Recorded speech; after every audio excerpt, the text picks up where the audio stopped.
Hi, everybody. Welcome back to part 2 of our Intro to MLM lecture. In this part, I will be talking about handling nested data and different ways we can do that.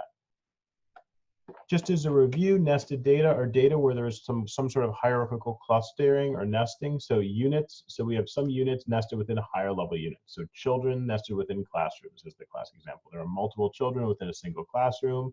The idea is that, individual students within the same cluster are more similar to each other than individuals in different clusters. And so a little bit of vocabulary we're going to use. Units at the lowest level, we call those level 1, or we call that lowest level of observation level 1.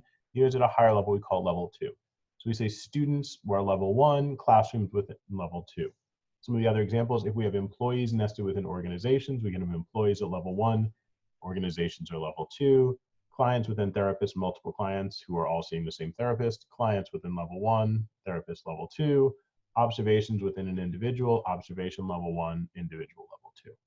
Now, we're not limited to 2 levels. We can have multiple levels. So you could have students within classrooms within schools, which would be level 1, students level 1, classrooms level 2, schools level 3.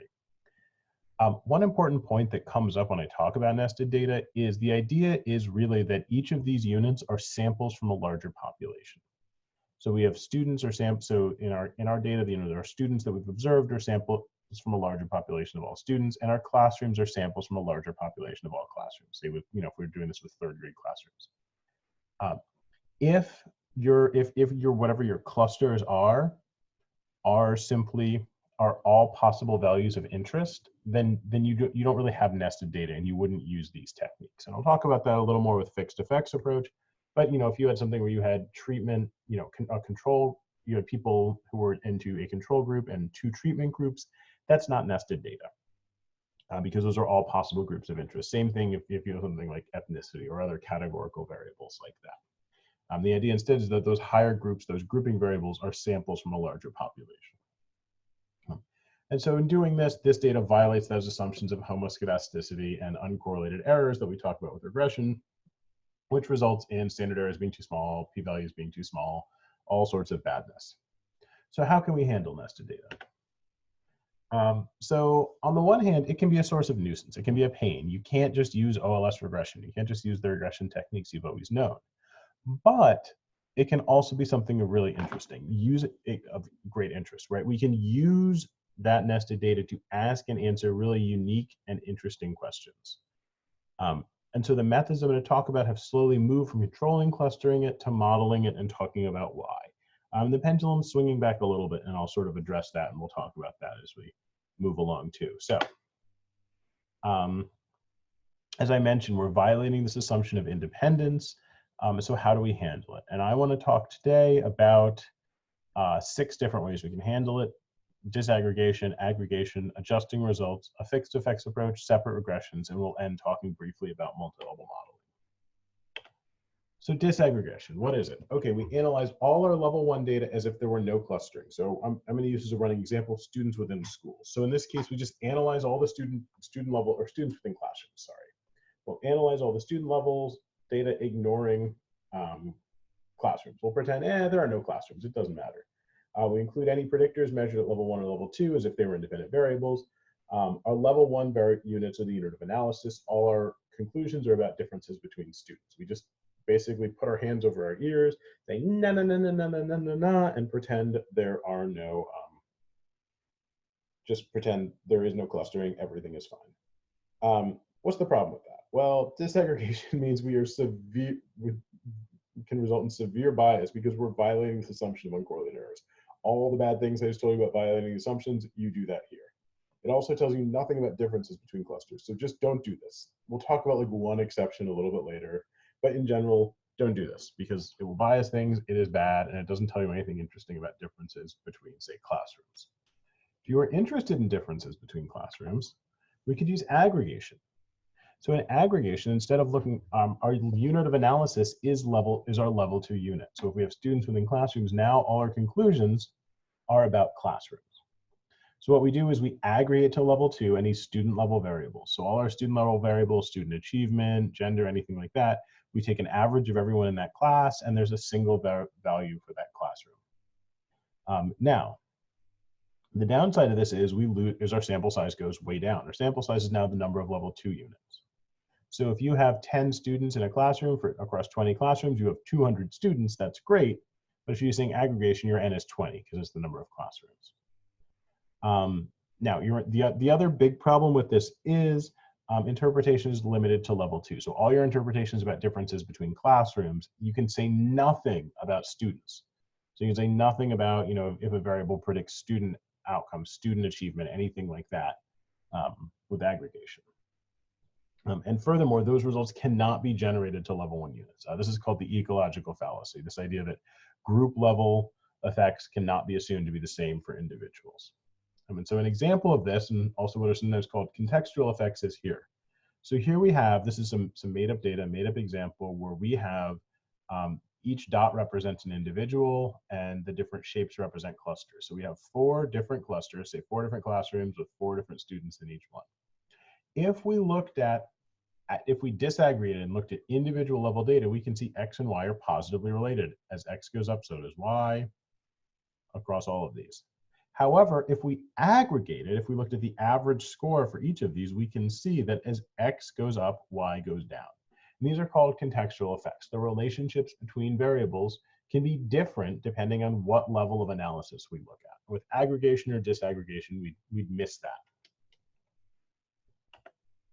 What about adjusting results? So adjusting results is where we say nested data is a nuisance. We're going to solve this problem. And I will say this can be useful if you don't care anything about clusters, if you don't care about your level 2 units, if you don't care about how effects are different across level 2 units, if you're like, it's there, I know it's there, I don't care, I only care about my level 1 units, I only care about my students, I don't care anything about the classrooms, this actually works pretty well. And so the whole logic is simply, well, we know nesting biases are standard errors, and we know it makes standard errors too small in a very predictable way. Well, can't we just adjust and correct those standard errors? Can't we make them bigger? Can't we embiggen them to be a value we want? And so that's what we do when we adjust results. So there are things like Huber-White standard errors, corrected standard errors, survey weights and corrections, sometimes called sandwich estimators. These have been popular in econometrics. They've grown and they've sort of ebbed and flowed in their popularity in psychology and behavioral science. But we do see them, and again, if you don't care at all about your level 2 units and how things vary across them, this is fine, but you are potentially missing out on some important information. So we could also instead use a fixed effects approach or ANCOVA. In this case, again, we're treating nestedness as a problem, and so what we're doing is we're including group as a predictor. The way this works is we say, okay, we've got J clusters, so we've got our 20 classrooms with 10 students each. We're going to create J-1 dummy variables in a regression equation. So we're going to use, of our 20 classrooms, we have 19 dummy variables to control for differences between the means of those groups. Well, if we do this, this results very quickly in models with a ton of parameters. And generalizability is restricted only to those groups in the sample because we are assuming that the groups we have are the only ones of interest. So we are assuming there are no other classrooms that could possibly be of interest in this analysis. And then if you include predictors in the model, this actually becomes similar to ANCOVA, where the grouping variable is that, or regression with categorical variables. This is not a good idea because very rarely do we only care about those clusters we've observed. If that's the case, if you have that rare situation, and sometimes we see this in evaluation or other work, then I guess you could do this, but it's still probably not a great idea. This still doesn't tell you anything about variation between groups, really. It mostly tells you about level 1 effects. You're most likely better off simply just adjusting your results instead, what we just talked about. What about separate regressions? What if you say, well, Alex, you keep talking about how do regression effects, how do intercepts and slopes differ across my different clusters? Well, couldn't we just do a separate analysis within each level 2 unit? So for our 20 classrooms, couldn't we fit 10, or for our 20 classrooms, couldn't we fit 20 separate regression equations, one for each one, get an estimate of the intercept and slope for each cluster? We could save those intercepts and slopes, look at what the mean and variances of those intercepts and slopes would be, look at their covariance. We could say, what's the effect? So all the slopes would be effective level 1 predictor on Y. We could say, what are level 2 predictors predicting the observed intercepts and slopes? The problems with this is it becomes impractical to do this sort of by hand. which we've got software options now that doesn't make that the best idea, but there are two bigger problems. The first is that we will treat these estimates of intercepts and slopes as perfect error-free estimates, which is not the case. They are estimates. They are estimates of a population parameter, and so they have some level of unreliability. We ignore that, and then also this assumes that you have equal sample sizes in all your clusters. So if you have 10 students in each of your 20 classrooms, this would work somewhat okay. But if you had 9 students in one, 4 in another, 15 in a third, which is what happens in real world data, this assumes they're all the same and gives them equal weight regardless of that. When you probably want to give more weight to the ones from larger samples and less weight to the ones from smaller samples. So this is not really a good idea, especially because this is very similar. And so, sorry, here's a plot. Here is, and we're going to use this example in a second, but here's a plot you can see where we've plotted out separate regression lines for all of our clusters. Especially when instead we could do multi-level modeling. So multi-level modeling, we treat clusters as if they're sampled from a larger population of those clusters. Our level 2 units come from a larger population of level 2 units, which allows us to generalize the results. We don't estimate effects separately for each cluster. Instead, we assume there's some distribution across clusters. So our intercept and slope have a distribution across clusters, and we can explain those with a fairly small level of parameters, say a mean and variance. So it's very, words are hard. I want to say concise, but that's not the word. So we'll just keep going. Okay. So so as an example, let's look at an example here. We've got an example here where we have first a single level regression equation where y is predicted by some variable x. So the single level regression equation, y sub I is equal to intercept beta 0 plus slope beta 1 of x1 plus e, our error. And our error is assumed to be normally distributed with a mean of 0 and a variance of sigma squared sub e. Say, okay.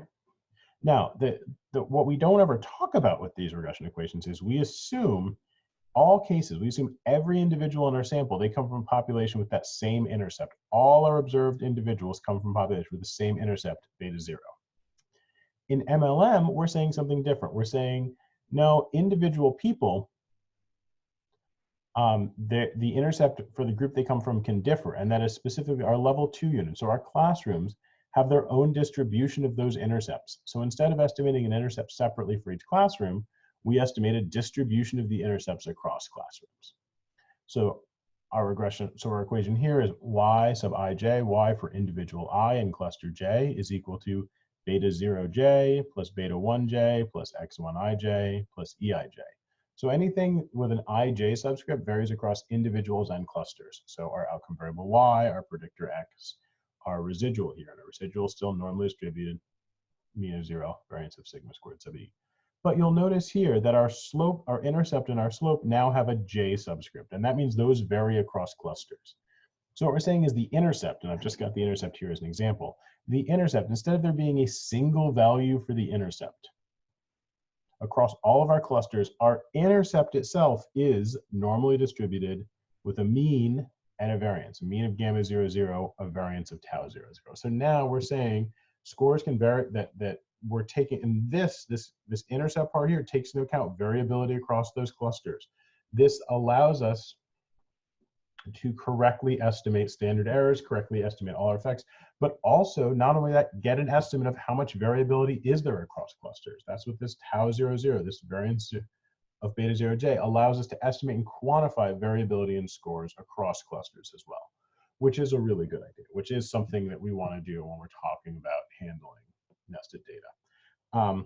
So the next 2 slides, I'll point out, talk about the example data set we're going to use. I'm going to revisit these in the video on doing all of this with R, on fitting these models with R. So I'm going to skip past these now, talk about data setup in that video, and I'll talk about the data structure as well. I'll stop there for now. In our next video, we'll talk about actually fitting these models, adding predictors. What do those look like?